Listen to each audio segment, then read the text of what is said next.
Hello mga kadisi, ngayon i-share ko sa inyo kung anong recyclable material na pangharang ang ginamit namin dito sa aming second floor. Dahil wala pa kaming budget para makapagpagawa ng grills, kaya ito muna ang improvise na pangharang namin dito sa aming taas. For now, ito yung ginamit namin na pangharang dito sa aming taas.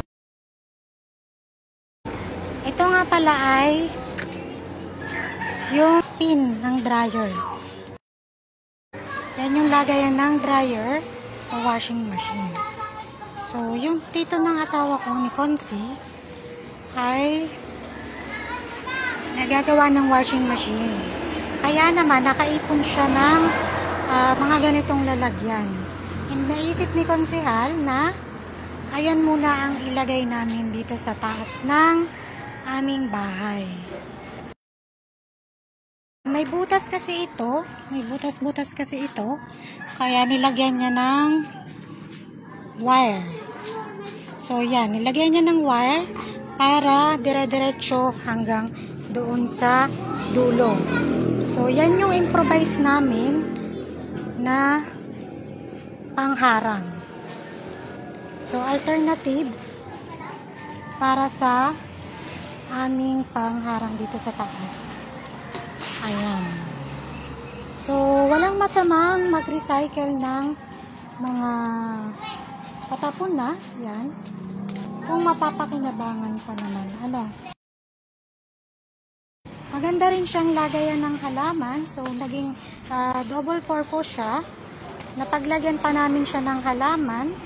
Kaya yan, meron kaming halaman dito sa second floor. And yung mga halaman ko sa baba ay itinaas ko na rin. Kasi nga, wala na kaming space sa baba. Ayan. So, yan yung aming mga halaman. And meron din ako ditong mga punla. Yan. So, recyclable materials din yung iba.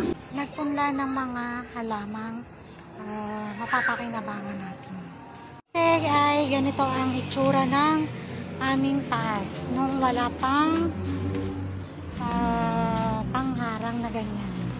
So delikado para sa mga bata, kaya nag-isip si Consi ng pwede ng alternative na maiiharang dito. So hindi naman siya actually secured, safety, pero kahit papaano ay hindi siya delikado na talagang dire-diretso. So, mag-iingat na lang at talagang delicate din kapag ka nahulog dito sa second floor. So, yun lang.